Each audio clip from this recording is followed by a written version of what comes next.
Hello everyone, searching ప్లేలిస్ట్లో మనము leet code question number 744ని సాల్వ్ చేద్దాము. ఓకే, సో ఈ క్వశ్చన్ వచ్చేసి find smallest letter greater than target అంటున్నాడు. డిస్క్రిప్షన్ ఏమో your given an array of character letters that is sorted in non decreasing order. సి ఒక అరే ఇస్తున్నాడు, ఆ అరేలో కొన్ని క్యారెక్టర్స్ పెడుతున్నాడు. ఈ క్యారెక్టర్స్ ఎలా ఉంటుంది అంట, నాన్ డిక్రీజింగ్ ఆర్డర్ అంటే ఇంక్రీజింగ్ ఆర్డర్లో ఉంటున్నట్టు. మరి అది స్ట్రిక్ట్గా ఇంక్రీజింగ్ ఆర్డర్ అంటే కాదు, అంటే సేమ్ నెంబర్స్ రిపీట్ అవ్వచ్చు, కానీ దాని తర్వాత ఉండే నెంబర్ డెఫినెట్గా ఆ నెంబర్ కన్నా ఎక్కువ ఉండాలి. సింపుల్గా చెప్పాలి అంటే సిఏ డిఆర్ జెడ్ ఇది ఇంక్రీజింగ్ ఆర్డర్ అవును. ఓకే, మరి కానీ ఇది పర్ఫెక్ట్గా చెప్పాలంటే స్ట్రిక్ట్లీ ఇంక్రీజింగ్ ఆర్డర్. మరి ఇప్పుడు ఇక్కడ నేను కొన్ని అటాచ్ చేస్తే ఇప్పుడు ఇది ఏంటి అంటే ఇంక్రీజింగ్ ఆర్డరే, కానీ స్ట్రిక్ట్గా కాదు. సో వాడు చెప్తుంది ఇది అంటే నా ఉన్న నెంబర్స్ నువ్వు చూసుకుంటే ఒకదాని తర్వాత ఒకటి పెద్ద పెద్ద లైక్ నెక్స్ట్ వచ్చే ఆల్ఫాబెటే ఉంటుంది విచ్ ఈస్ ఆర్డర్లో ఉన్నట్టు, కానీ అది స్ట్రిక్ట్గా ఇంక్రీజింగ్ అవ్వకర్లా, కొన్ని రిపీట్ అవ్వచ్చు. ఓకే, దాని మీనింగ్ అది. అండ్ దెన్ సో ఇక్కడ అనే క్యారెక్టర్ టార్గెట్ ఇస్తున్నాడు. సో మినిమం 2 నెంబర్స్ ఉంటాయి, లైక్ 2 లెటర్స్ ఉంటాయి ఆ అరేలో అంటున్నాడు. సో మనం ఏం రిటర్న్ చేయాలి, return the smallest character in letters that is lexicographically greater than the target అంటున్నాడు.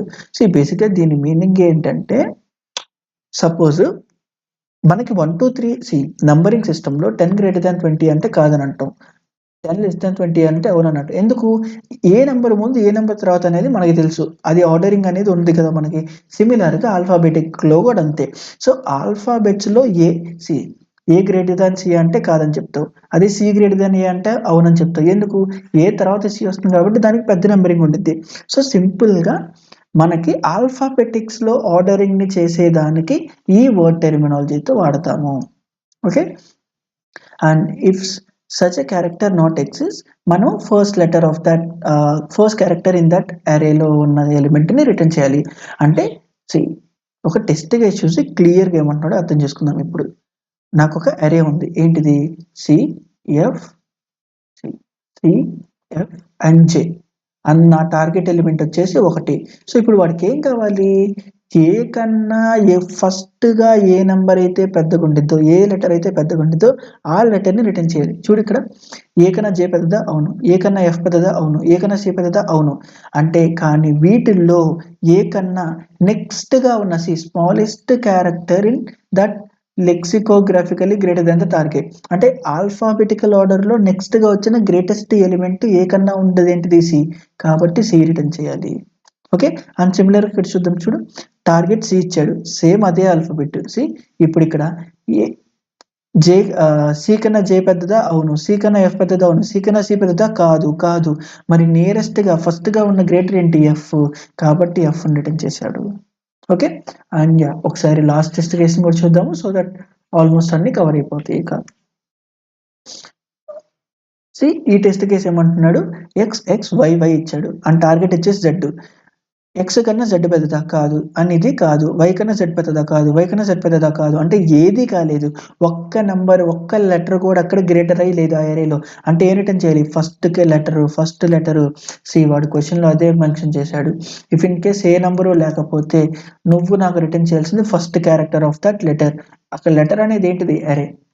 ఓకే, మరి దీని కన్స్టెంట్స్ ఏంటి చూడు, 10⁴ అంటున్నాడు, అంటే 10,000 సైజ్ అరే ఇస్తాడు అట్ మ్యాక్స్. ఎందుకు ఇది పాసిబుల్ అయింది, ఎందుకంటే అందులో ఉన్న ఆల్ఫాబెట్స్ స్ట్రిక్ట్లీ ఇంక్రీజింగ్ ఆర్డర్ కాదు కాబట్టి.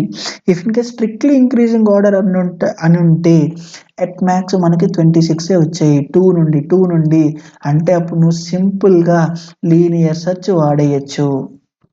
ఓకే, కానీ ఇక్కడ చూడు 10⁴ అన్నాడు, రేపు ఇంకొంచెం పెద్దదవ్వచ్చు. ఓకే, మరి ఇందులో లెటర్స్ ఎలా ఉంటాయి, lower character. And the same way target కూడా లోవర్ కేసే ఉంటుంది, అప్పర్ కేస్ ఇవ్వడు.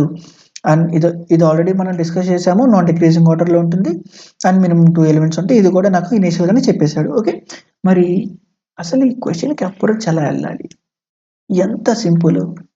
అరే ఇచ్చేస్తున్నాడు, నాకు ఒక టార్గెట్ ఇస్తున్నాడు. సపోజ్ టార్గెట్ ఆర్ అనుకుందాము, అన్ని ఏబిసిడిఈఎఫ్జి ఇలా జెడ్ దాకున్నాయి అనుకుందాము. లైక్ అన్ని యూనిక్గా ఉన్నాయి అనుకుందాం. సో ఇప్పుడు ఏం చెక్ చేస్తాం సింపుల్గా, ఇక్కడున్న కంటెంట్ ఇక్కడున్న కంటెంట్ దీనికన్నా ఎక్కువ తక్కువ తక్కువ పక్కకెళ్ళు తక్కువ పక్కకెళ్ళు పక్కకెళ్ళు పక్కకెళ్ళు పక్కకెళ్ళు పక్కకెళ్ళు సమ్వేర్ అరౌండ్ ఇక్కడ ఆర్ వచ్చింది పక్కకెళ్ళు సమ్వేర్ అరౌండ్ దాని పక్కంది. డెఫినెట్గా ఆర్ కన్నా గ్రేటర్ ఏంటి, ఆర్ కన్నా గ్రేటర్ అని తెలిస్తే మిగతా నేను చెక్ చేయాలా అక్కర్లా, ఎందుకు ఇవి ఆల్రెడీ ఆర్డర్లో ఉన్నాయి. అప్పుడు నెక్స్ట్ వచ్చే ఫస్ట్ గ్రేటర్ ఇదేనా ఏదైతే ఉందో అది, మరి అప్పుడు డైరెక్ట్గా ఇక్కడ రిటర్న్ చేయొచ్చా అంటే సింపుల్గా ఒక ఫర్ లూప్ని i ఈక్వల్స్ టు 0 నుండి whatever the size of letters అనే అరే సైజ్ ఎంత ఉంటే అంత దాకా రన్ చేసి and then i plus plus చేసిన తర్వాత if in case whatever the present access చేసిన అరే ఎలిమెంట్ స్ట్రిక్ట్గా గ్రేటర్ దాన్ టార్గెట్ అయితే నేను సింపుల్గా రిటర్న్ ఐ చేసేయచ్చా లేదా, లైక్ అక్కడ ఏ క్యారెక్టర్ అనేది ఇచ్చాడు కాబట్టి నేను అక్కడ ఆ క్యారెక్టర్ని రిటర్న్ చేస్తాను. ఇఫ్ ఇన్ కేస్ ఈ లూప్ అంతా అయిపోయిన తర్వాత ఇక్కడ ఈ లూప్ అంతా అయిపోయిన తర్వాత స్టిల్ నాకు టర్మినేట్ అవ్వలేదంటే ప్రోగ్రాము, దాని మీనింగ్ ఏంటి, ఆ ఏరియాలో ఒక్క నెంబర్ కూడా ఏది లేదని ఎలా వచ్చింది, ఏముంది జడ్డు పెట్టు ఉన్న ఎలిమెంట్స్ అన్ని ఏ రాసుకో, అప్పుడు ఒకదానికి కూడా అన్నిటికీ ఫెయిల్ అయ్యి కదా ఏది, మరి అప్పుడు ఇక్కడ ఏం చేయాలి, రిటర్న్ జీరోత్ ఎలిమెంట్ వాడు చెప్పాడు అరేలో 0 ఇవ్వమని. ఓకే, మరి ఇలా బ్లైండ్గా వెళ్ళే బదులు ఒక్కొక్క దాన్ని వెళ్ళే బదులు ఏమైనా క్వశ్చనింగ్ ఫ్యాక్టర్తో నేను చేయగలనా చూద్దాము. సమ్ ఇక్కడ ఒక నెంబర్ ఫిక్స్ చేశాను, నా టార్గెట్ వచ్చేసి జెడ్ ఉంది, ఇక్కడ ఉన్న కంటెంట్ ఆర్ ఉంది అనుకుందాము. ఇఫ్ ఇన్ కేస్ ఆరుని చూస్తే డెఫినెట్గా దీని తర్వాత అన్ని 6 కన్నా లేకపోతే 6 అన్న అయి ఉండిద్ది కదా, ఎందుకు వాడు స్ట్రిక్ట్లీ గ్రేటర్ దాన్ అన్నా అంటే మిగతా అన్ని డెఫినెట్గా ఐదర్ 6 కానీ 6 కన్నా పెద్దే కానీ కావాలి. మరి మనకేం కావాలి, స్ట్రిక్ట్గా ఇంక్రీజింగ్ అయ్యి ఉండదేనా అంటే లెఫ్ట్ అవుట్ది మొత్తాన్ని తగ్గించేసేచ్చా అంటే ఎప్పుడు ఇఫ్ ఇన్ కేస్ నా టార్గెట్ కానీ greater than or equals to నేను అప్పటిదాకా పిక్ చేసుకున్న మిడ్ అయితే అంటే ఈక్వల్ అయినా కానీ నాకు అక్కర్లా కదా, మనకి ఏం కావాలి స్ట్రిక్ట్గా ఇంక్రీజింగ్గా ఉండేదే కావాలి. సో ఇక్కడ గ్రేటర్ దాన్ అయితే నేను అప్పుడు ఏం చేయాలి, వాట్ ఎవర్ ద మిడ్ ముందు ఉన్న ప్రతి కంటెంట్ నేను నెగోషియేట్ చేసేయచ్చు. అంటే సింపుల్గా స్టార్ట్ +1 చేయొచ్చా లేదా, స్టార్ట్ ఈక్వల్స్ టు +1 అని లైక్ స్టార్ట్ ప్లస్ చేస్తాం, సారీ స్టార్ట్ ప్లస్ కాదు ఇక్కడ, so start equals to mid +1 అయినా మనం చేసేది.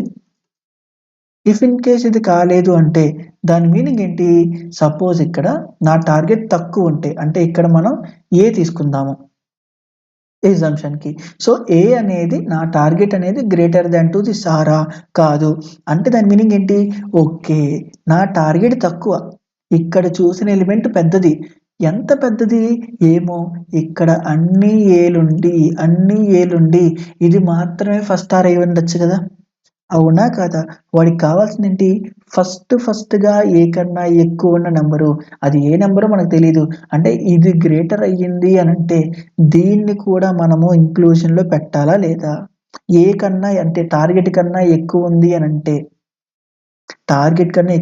నేను దీన్ని కలపాలా లేదా, అంటే అప్పుడు ఎండ్ ఏమైంది మిడ్ -1 అయిదా కాదు, మిడ్ మాత్రమే అయింది.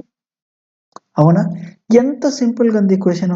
అండ్ నువ్వు ప్రాపర్గా కానీ ఇంకొంచెం నా వీడియోస్ ఫాలో అయ్యి ప్రాపర్గా అయిన ఉంటే ఎంత కష్టపడేవాడే కూడా కాదు, సింపుల్గా ఏమర్థమైంది డెఫినెట్గా ఒక పాయింట్ తర్వాత అంటే what ever the target general కేసులో మారుతున్నా ఆ లాస్ట్లో ఎడ్జ్ కేస్ గురించి మాట్లాడట్లా, డెఫినెట్గా ఒక పాయింట్ తర్వాత ఆ పర్టికులర్ వాల్యూ నేను రిటర్న్ చేయాల్సి వస్తుందా అంటే టార్గెట్ కన్నా ఎక్కువ ఉన్నది ఈక్వల్ చేసుకోవడం కదా, ఎక్కువ ఉన్నది అంటే దాని ముందు దాకా ప్రతిదీ నాకు అక్కర్లేనిదేనా కాదా, నాట్ నీడెడ్ అయినా అంటే దాని నుండి నీడెడ్ లైక్ పర్ఫెక్ట్గా నాకు కావాల్సిందేనా కాదా, అవునా కాదా, అంతేనా అంటే ఈ ఇది పర్ఫెక్టే కానీ అందులో మినిమం కావాలి లైక్ అందులో ఫస్ట్ కావాలి, ఇవన్నీ నాన్ పర్ఫెక్ట్ ఇవన్నీ పర్ఫెక్ట్లో మిడిల్ ఫస్ట్ది కావాలి.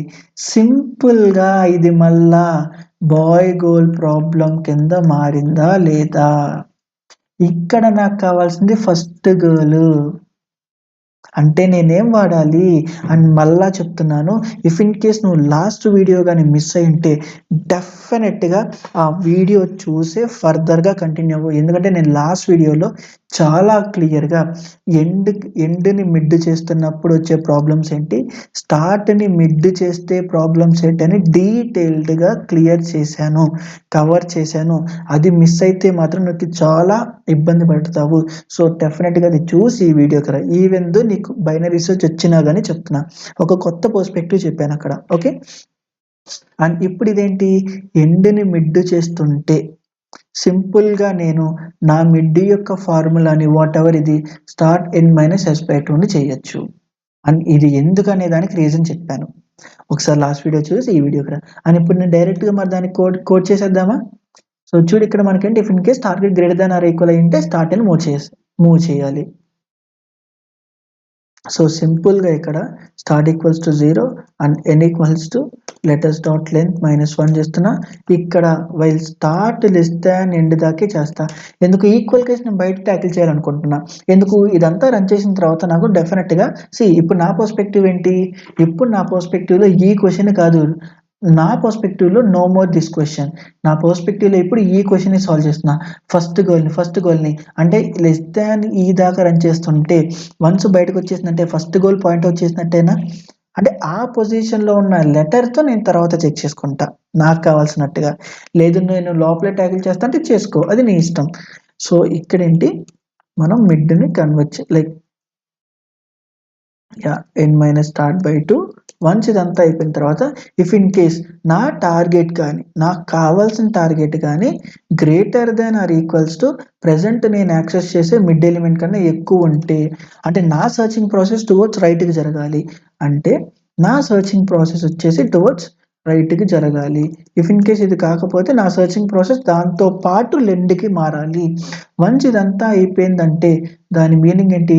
డెఫినెట్‌గా ఈ హోల్ కోడ్ అయ్యేసరికి నా కంటెంట్ లైక్ నాకు కావాల్సిన ఎలిమెంట్ ఈక్వల్ అయినట్టు. ఆ ఈక్వల్ అయిన కంటెంట్ ఇప్పుడు ఈక్వల్స్ టు ఎండ్‌కొచ్చినట్టు. ఇప్పుడు ఈ ఎండ్ అయిన కంటెంట్ ఈక్వల్ అయిన కంటెంట్‌తో ఆ mid element like whatever the start point చేసిన ఎలిమెంట్ యాక్సెస్‌తో మళ్ళా చెక్ చేస్తా నేను. ఇది ఈక్వలా కాదా? టార్గెట్ కన్నా ఎక్కువ కాదా అనేది. సో, ఇప్పుడేం చెక్ చేస్తున్నా చూడు. రిటర్న్ లెటర్స్ ఆఫ్ స్టార్ట్ ఇక్కడ ఎండ్ వర్డ్స్ అంటే వాడొచ్చు. ఎందుకు s ఎండ్ అయింది కాబట్టి. ఇప్పుడు 2 ఈక్వల్ కాబట్టి s గ్రేటర్ థాన్ ఈ కేస్ రాదు. ఎందుకు? ప్రీవియస్ వీడియో చూడు. హైగా రికమెండ్ చేస్తున్నాను. సో, ఇఫ్ ఇన్ కేస్ నా లెటర్ ఆఫ్ స్టార్ట్ గాని గ్రేటర్ థాన్ టార్గెట్ అయితే ఇదేనా నాకు కావాల్సింది? ఫస్ట్ వచ్చే ఆల్ఫాబెటిక్ ఆర్డర్‌లో ఉన్న ఫస్ట్ గ్రేటర్ ఇదేనా? అప్పుడు డెఫినిట్‌గా చెప్పగలను. అంటే నేనేం చేయాలి? ఆ లెటర్ ఆఫ్ స్టార్ట్‌ని రిటర్న్ చేస్తున్నా. ఇఫ్ ఇన్ కేస్ కాకపోతే లెటర్స్ ఆఫ్ 0ని టార్గెట్ చేయాలి. మనకు దొరక్కపోతే, అది ఈక్వల్ కాకపోతే, అంటే ఇది గ్రేటర్ థాన్ కాకపోతే. అంతేనా కాదా? ఒకసారి దీన్ని మరి రన్ చేద్దాము. అండ్ ఇక్కడ నేను ఈక్వల్ కేస్‌ని లోపల ఎందుకు టాకిల్ చేయట్లేదంటే, ప్రతిసారి ఈక్వల్ కేస్ ట్రిగ్గర్ అయ్యేది ఎప్పుడు? ఒకే ఒక్కటి. అది లాస్ట్ అప్పుడు. అలాంటి లాస్ట్ అప్పుడు మాత్రమే నేను ఈ ఫైనల్‌గా కేస్‌ని చెక్ చేసుకుంటా.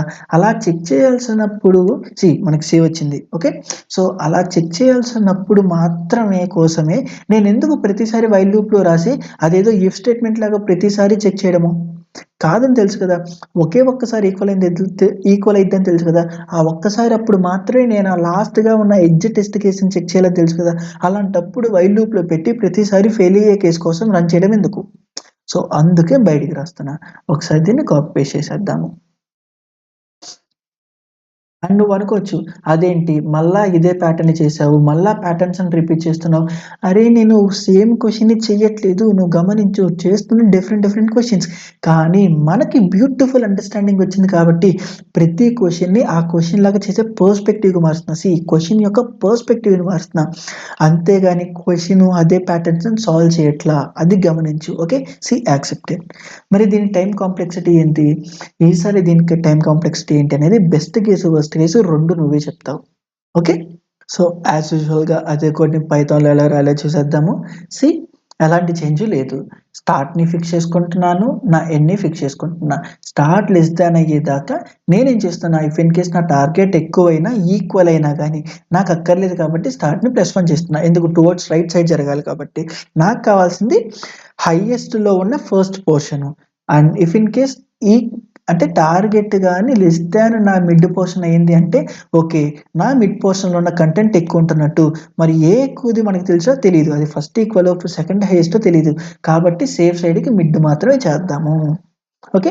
అండ్ అట్ లాస్ట్ వన్స్ ఇదంతా అయిపోయి బయటకొచ్చిందంటే దాని డెఫినిట్‌గా దాని మీనింగ్ ఏంటి? స్టార్ట్, ఎండ్ ఈక్వల్ అయినట్టు. మరి ఈక్వల్ అయినప్పుడు ఆ ఉన్న కంటెంట్‌ని కూడా మనం ఓపెన్ చేసి చెక్ చేయాలా? మనం యాక్సెస్ చేసి చూడాలా? సో, అందుకే ఇక్కడ సీ ఇఫ్ ఇన్ కేస్ నేను చెక్ చేసిన కంటెంట్ గ్రేటర్ థాన్ టార్గెట్ అయితే అప్పుడు నేనేం చేస్తున్నాను? లెటర్ ఆఫ్ స్టార్ట్ అని చేస్తున్నా. ఇఫ్ ఇన్ కేస్ కాకపోతే లెటర్ ఆఫ్ జీరోని రిటర్న్ చేస్తున్నా. ఓకే. అండ్ ఒకసారి దీన్ని సబ్మిట్ చేసి చూద్దాము.